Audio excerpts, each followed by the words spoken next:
È stato individuato dalla polizia locale di Maiano il camionista che ieri mattina ha travolto e ucciso Marco Vendramini, 49 anni, di Motta di Livenza, senza fermarsi a soccorrerlo dopo l'incidente. Gli agenti l'hanno rintracciato quando era già arrivato nella ditta per la quale lavora a Prevalle, nel Bresciano. Anch'egli 49 anni, proprio come il motociclista che ha investito lasciandolo esanime sull'asfalto.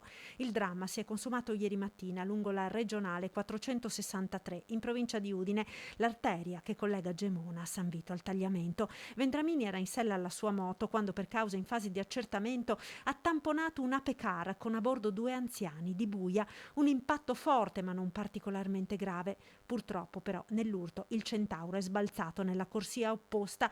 Quella strada è molto trafficata. Sfortuna vuole che proprio in quell'istante sopraggiungesse dalla direzione opposta un camion. Pochi attimi e il dramma. Vendramini finisce sotto le ruote del mezzo pesante che non si ferma e continua il viaggio.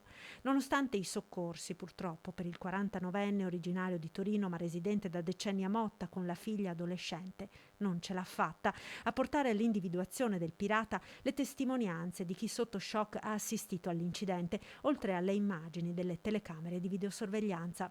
Il camionista, rintracciato in serata dalla polizia locale, avrebbe riferito di non essersi reso conto di essere stato coinvolto nell'incidente. È stato denunciato per omicidio stradale e omissione di soccorso. La notizia della morte di Marco Vendramini ha suscitato profondo cordoglio a Motta di Livenza, ma anche a Ceggia, dove l'uomo lavorava come caporeparto in un'azienda. La data dei funerali non è ancora stata fissata.